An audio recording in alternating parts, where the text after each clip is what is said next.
Bom dia, Paulo Moura, cientista político, 31 de agosto de 2021. Lá se vai agosto, o mês do cachorro louco. E agora, gente, estamos a praticamente uma semana do 7 de setembro. Tô vendo aí uma parcela expressiva da direita com sangue nos olhos, mesmo aqueles que não estão com sangue nos olhos estão, como se diz lá no Rio Grande do Sul, na ponta dos cascos, mobilizados para 7 de setembro. E agora? A onça vai beber água? A cobra vai fumar? Será que veremos alguma coisa tão decisiva assim? Esse é o assunto do meu vídeo de hoje, mas antes eu quero agradecer a você que doa pelo Pix e pela conta bancária do canal. A sua doação ajuda a ampliar a estrutura do canal, ampliar o alcance dos meus vídeos.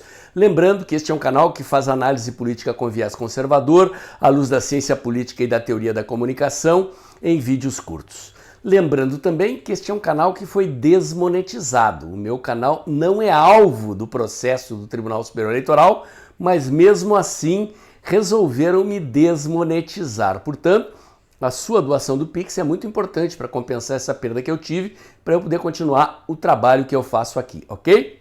Lembro também que eu tenho um canal alternativo no Telegram, o Dextra by Paulo Moura, e outro canal numa plataforma de vídeos chamada cos.tv. Meu canal lá é o Dextra Jornalismo. E se inscrevendo no meu canal do Telegram e da cos.tv, você garante que não perderá o acesso aos meus conteúdos caso eu seja censurado em alguma mídia social. Essas plataformas não têm sede no Brasil e não podem ser atingidas pela legislação brasileira e pelo esforço censor do inimigo. Lembro também que de segunda a sexta-feira, em torno de 1h30, 2 horas da tarde, eu faço meu comentário político no canal Tempo e Dinheiro do jornalista João Batista Olive. Lá minha participação é online, em tempo real, e você pode me acompanhar e saber das minhas análises por lá também. Muito bem, gente, vamos lá. Essas expressões, a onça vai beber água, a cobra vai fumar, que as pessoas utilizam aí no YouTube, nas redes sociais em geral, dão a entender que nós estamos chegando diante de um momento decisivo. A cobra vai fumar era o slogan das esquadrilhas de caça do Brasil na Segunda Guerra Mundial. A onça vai beber água é uma expressão usada também no meio militar. A hora da onça beber água. Eu lembro a vocês que cobra não fuma e que onça, quando vai beber água, ela não está indo atacar nenhuma presa, né? Se for atacar, vai atacar depois de beber água. Quando a onça vai beber água, ela só vai beber água. Mas eu estou falando isso aqui porque tem gente com uma forte expectativa de que com o dia 7 de setembro, a conjuntura brasileira pode pular para uma intervenção militar, para o artigo 142, ou alguma atitude do presidente Bolsonaro que leve a uma espécie de ruptura do tecido institucional, ou seja, que finalmente o presidente se decida a botar as Forças Armadas nas ruas, intervir no STF, remover os juízes que estão desobedecendo a Constituição e, eventualmente, fazer uma faxina geral no sistema político, certo? Eu lembro que o artigo 142 não é para fazer faxina geral no sistema político. O artigo 142 autoriza exclusivamente, eventualmente, a intervenção pontual no STF para remover os juízes que estão agindo ao arrepio da Constituição. Mas eu, sinceramente, não acho que é isso que vai acontecer, ok? De qualquer maneira, o 7 de setembro é um fato marcante. Eu disse no meu vídeo de ontem aqui que a conjuntura ela tem um jogo normal em que os fatos, principalmente os atritos entre governo e oposição, vão se sucedendo gradativamente na conjuntura. Esse é o jogo normal, a maior parte do tempo é isso. A novidade aqui é que o presidente Bolsonaro é um político antissistema e que o STF é um partido de oposição. Eu costumo dizer aqui, depois da mídia, para mim o STF é o segundo maior partido de oposição e que este atrito do presidente é preponderantemente com o STF e não com os partidos de oposição que são tão incompetentes que eles acabam de desperdiçar uma CPI, botaram a CPI no lixo, não conseguiram encontrar nada contra o presidente. Vão acusar o presidente de charlatão e curandeiro porque não conseguiram grudar no presidente a pecha de corrupto. Ou seja, a CPI naufragou. Ninguém mais presta atenção naquilo lá, os caras mesmos estão interessados em sepultar a CPI.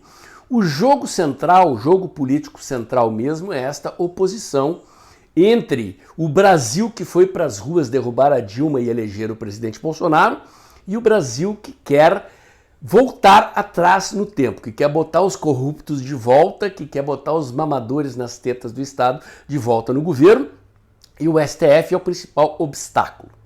Então é um jogo tenso, é um jogo limite, porque os caras ficam toda hora extrapolando os limites da Constituição, como diz o presidente Bolsonaro, e o presidente Bolsonaro resolveu jogar dentro das 4 linhas.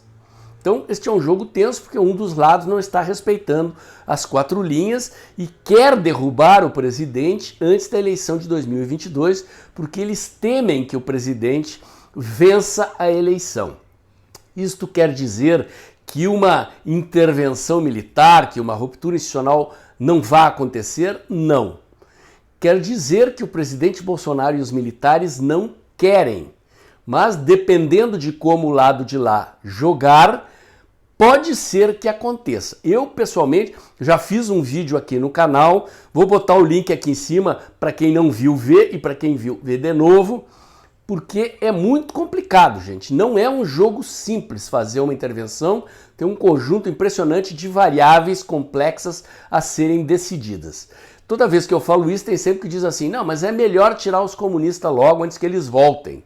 Ok, gente, eu respeito o argumento de vocês. Na minha avaliação, não é isto que vai acontecer depois de 7 de setembro. 7 de setembro será um fato marcante na trajetória da conjuntura, ou seja, um ato que despontua daquele joguinho tradicional de refregas entre governo e oposição, no nosso caso de refregas entre governo e STF. O que vai acontecer depois? Não sabemos. Eu vou utilizar aqui um exemplo para vocês entenderem o que é este tipo de fato que muda a conjuntura. Vamos usar um exemplo de outra natureza. Então vamos retomar aqui a trajetória do governo do presidente Bolsonaro. Nós vínhamos de 2013, 2015 até a eleição do presidente Bolsonaro num jogo de pressão das ruas sobre o sistema. E o presidente Bolsonaro se elegeu como um candidato representante da pressão das ruas. Ele era um candidato antissistema. Ele concorreu contra o Centrão, contra o STF, contra o PSDB, contra o PT, enfim, contra todos esses que estão aí. Contra o velho Brasil, contra os mamadores nas tetas do Estado, contra os corruptos. E aglomerou em torno de si um conjunto de forças que vão dos conservadores, raiz, né, aqueles 33% de conservadores politizados, mas o presidente Bolsonaro, considerando que o seu grande adversário era o PT, conseguiu aglutinar em torno de si forças políticas que vão além do conservadorismo. Os lavajatistas, né, o pessoal anticorrupção, o pessoal anti-PT, o pessoal anti-PSDB, o pessoal pegou nojo do PSDB igual ao PT, principalmente depois que o Aécio Neves foi flagrado em corrupção. E esse conjunto de forças, então, elegeu o presidente Bolsonaro, e o presidente Bolsonaro entrou embalado em 2019 com as ruas contra o sistema. A aprovação da reforma da Previdência, a aprovação da Lei da Liberdade Econômica ainda foram feitas nos marcos deste jogo das ruas contra o sistema. Aí o presidente encontrou um limite. Aquela manifestação de maio de 2020, na qual o presidente andou a cavalo lá na frente do QG do Exército, vocês vão se lembrar, poderia ter desembocado numa ruptura institucional, mas os chefes militares recuaram. Aliás, foi por isso que o presidente, meses depois, trocou-os. Eles não deram aval para o presidente fazer a tal da intervenção que muita gente aí quer. Então o presidente, sem o aval das Forças Armadas, recuou. Recuou e levou 8 meses, desde junho de 2020 até fevereiro de 2021, onde elegeu então o Arthur Lira e o Rodrigo Pacheco. A cavaleiro do comando do Congresso, quer dizer, o que o presidente fez? Ali é um exemplo de mudança conjuntural, de mudança na correlação de forças, a partir do qual o jogo muda. Então, o jogo era antes do presidente conquistar a presidência da Câmara e do Senado, com o Rodrigo Pacheco e o Arthur Lira, e passou a ser outro. Qual foi a grande mudança que aconteceu aqui? O presidente trouxe o Congresso para o lado do Executivo. Ou seja, rompeu a aliança do Congresso com o STF, do Congresso com o Judiciário, que era comandada pelo Rodrigo Maia, certo? A partir dali, as reformas econômicas deslancharam. Eu tenho dito aqui que o Centrão ele é um exército mercenário. O Centrão não aderiu ao governo do presidente Bolsonaro porque ele se converteu ao conservadorismo, ao liberalismo, ou seja lá o que for, ou porque virou uma força política anticorrupção, muito antes pelo contrário. O Centrão aderiu ao governo do presidente Bolsonaro por interesse. Fiz vídeo, inclusive, chamando esse negócio de casamento de interesse. Muita gente torceu o nariz na época, ficaram vibrando com Arthur Lira, com Rodrigo Pacheco. Então, a agenda econômica deslanchou. Do ponto de vista da agenda dos conservadores, o principal fato, a principal bandeira era a questão do voto impresso e auditável. E aí o Centrão já puxou o carro. Quer dizer, o presidente botou o bloco na rua, fez um esforço, conseguiu maioria na Câmara, mas não conseguiu maioria qualificada de 2/3. Ali mostrou-se um limite do Centrão. Nesse meio tempo, então, o presidente voltou a elevar o tom do seu atrito com o STF e esse ambiente de conflito com o STF causa problemas no Centrão. Vários deputados e senadores, talvez até a maioria, têm processos lá no STF e eles não gostam de brigar com os juízes. Então eles indicam os juízes, ou na sabatina eles aprovam os juízes indicados pelo presidente da República e esperam na contrapartida que os processos deles fiquem lá dormindo nas gavetas do STF. Esse pacto é um pacto que precisa ser rompido, mas não foi rompido. Então eles estão dentro do governo do presidente Bolsonaro, uma parte do Centrão, mas com um jogo ambíguo. O Rodrigo Pacheco já pulou para o lado de lá, rompeu com o presidente, traiu, e o Arthur Lira tem se mostrado ambíguo, né? Os dois continuam ali discutindo a questão da agenda econômica. Vocês já podem ver, a agenda da reforma tributária, da reforma do imposto de renda e da reforma administrativa perdeu tração. O que eles estão fazendo já? Criando dificuldade. Contra esses caras, a pressão das ruas funciona, gente. A pressão das ruas funciona. Eles dependem de voto, diferentemente lá do STF. Quer dizer, o STF tem um ponto vulnerável que são os senadores. Então nós temos que meter pressão nos senadores para o impeachment do Alexandre de Moraes, eventualmente do Barroso, de um ou outro juiz. Então o STF não é vulnerável às ruas porque eles não são eleitos pelo povo, mas os senadores são. Então gente na rua é, sim, um fator de pressão sobre o Congresso. O que nós estamos vendo agora é o presidente executando um movimento ofensivo. Agora o momento é do presidente, agora o momento é da direita conservadora, agora o momento é das ruas. Nós vamos reviver, em parte, aquele ambiente lá de 2019 e anterior a maio de 2020, numa demonstração de forças.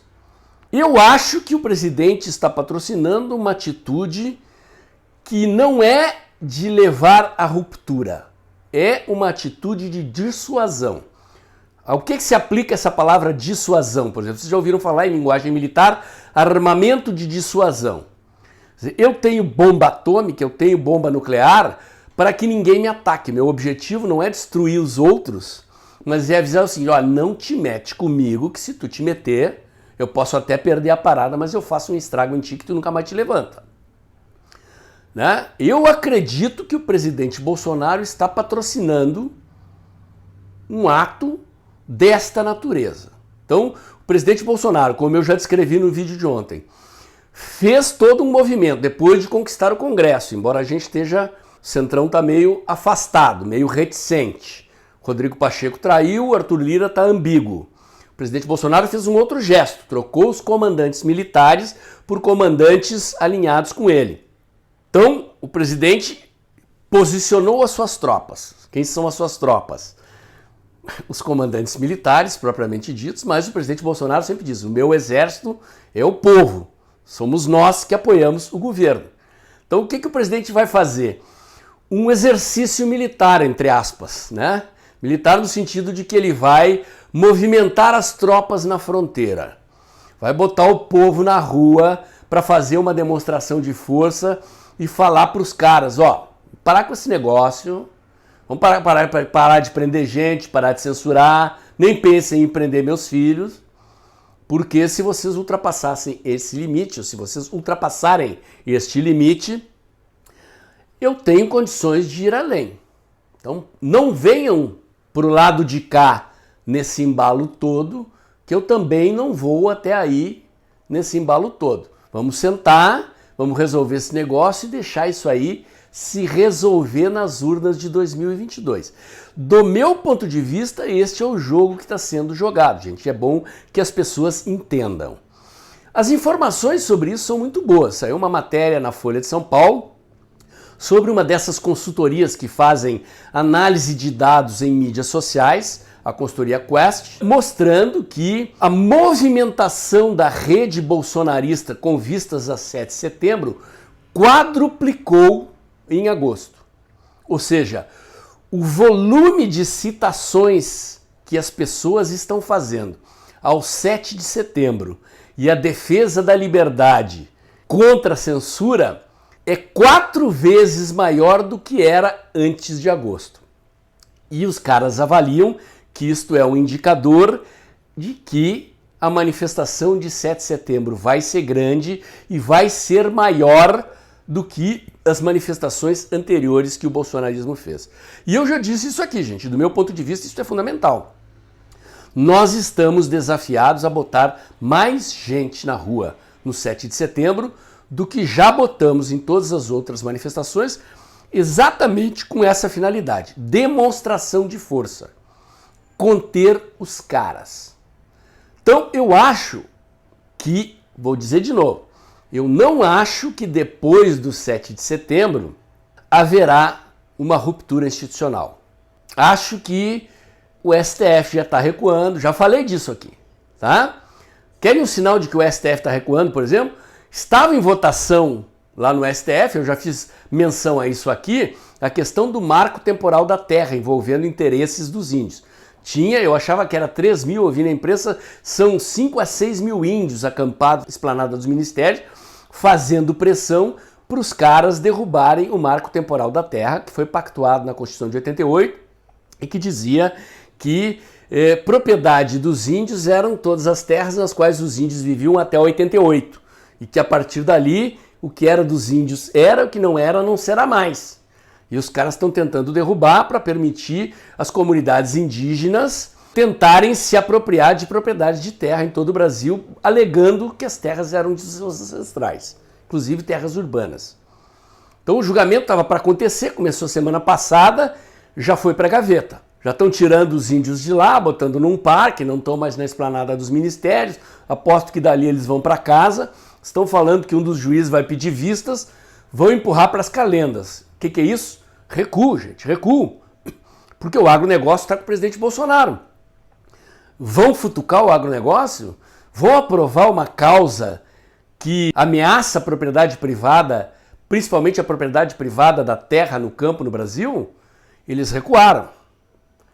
Então há outros sinais de recuo. A Febraban e a Fiesp, por exemplo, iam publicar uma nota falando em pacificação. Em tese, era uma nota dirigida aos 3 poderes da República pedindo pacificação. Na prática, era uma nota mandando o presidente ficar quieto e parar de conflitar com o STF.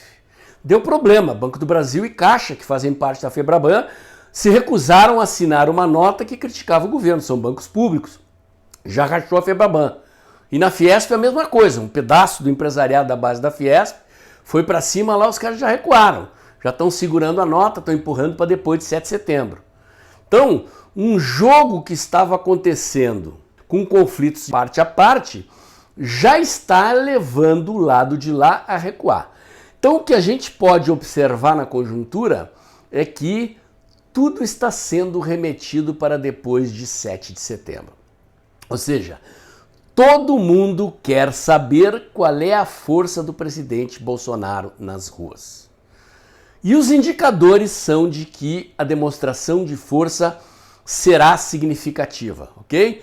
Eu noto, gente, nas redes, eu não tenho essas ferramentas, são ferramentas caras de ficar aferindo calor nas redes sociais, né? Quantas curtidas, comentários e compartilhamentos, qual o volume de conteúdos que as pessoas publicam, que tipo de conteúdo as pessoas publicam, isso implica em ter softwares, porrada, que só essas empresas têm e fazem esses levantamentos. Mas eu vejo, meu canal aqui tá bombando, o pessoal tá excitado, tá crescendo, canal está disparando no crescimento, apesar da desmonetização, as doações no Pix estão crescendo. Eu falo com o pessoal dos outros canais da direita, os meus amigos, está acontecendo a mesma coisa. Mesmo antes de ver este relatório dessa consultoria, eu percebi que a onda de calor nas redes estava grande. Então isso é um indicador de que a manifestação vai ser grande.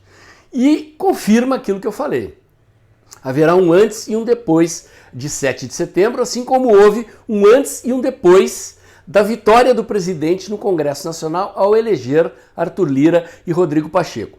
A diferença é que a vitória do presidente em fevereiro desse ano foi uma vitória no campo adversário, foi uma vitória no campo institucional. Agora nós vamos jogar no nosso campo. As ruas e as redes sociais são o nosso campo, são um campo onde o presidente Bolsonaro domina. E a esquerda vai sair para as ruas também e ninguém fala de mobilização de esquerda. Não saiu nenhum relatório falando de mobilização de esquerda. Aqui em São Paulo parece que eles vão fazer o ato deles no Anhangabaú. Em Brasília nem sei se vão fazer. Eu não estou vendo nada, não vejo movimentação da esquerda. De qualquer maneira, se eles vierem para a rua, nós vamos ter um contraste de quem é que tem mais força nas ruas. Já estamos vendo aí pelos passeios do Lula pelo Nordeste, sem povo na volta. De vez em quando até sendo hostilizado por algum bolsonarista corajoso que vai lá encher o saco do Lula. Esse é o jogo, gente. Esse é o jogo. Eu sei. Tem um pessoal aí com sangue nos olhos. Certamente cresceu a quantidade de gente que quer o artigo 142. Eu vejo nos comentários aqui da minha rede, né? Na comunidade do meu canal, a quantidade de gente indignada, querendo que o presidente vá para as vias de fato e tome uma atitude definitiva. Mas, como eu já disse aqui, isto é uma solução traumática. Acho que o presidente e os comandantes militares fizeram esta avaliação e querem evitar que isto aconteça. Querer evitar que aconteça não quer dizer que não vai acontecer. Vai depender do lado de lá. Vão continuar prendendo, censurando, estuprando a Constituição? Vão querer tentar prender os filhos do presidente? Bom, aí o jogo muda. Essa é a minha leitura, gente, ok? Esta é a minha leitura, a minha interpretação dos fatos. Então, o jogo muda de cara depois de 7 de setembro, conforme a demonstração de força que o presidente vai dar. E nós estamos, é bom lembrar, nos aproximando cada vez mais da eleição de 2022. E na democracia, essas medições de força se resolvem nas urnas, de preferência com o resultado das urnas sendo lícito e respeitado. E eu vou repetir aqui o que eu sempre digo.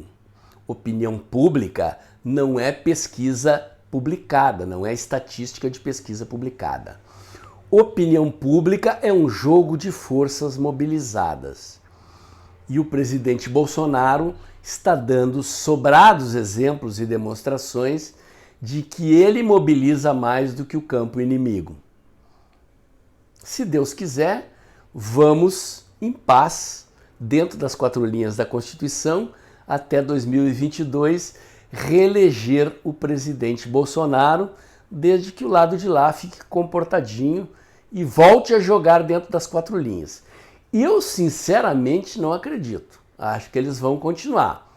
Depois que o 7 de setembro passar, eles vão dar um tempinho e vão voltar à carga. Eles não estão dispostos a aceitar a vitória do presidente Bolsonaro em 2022, assim como até agora não aceitaram a vitória do presidente em 2018 e não querem deixar o presidente Bolsonaro governar.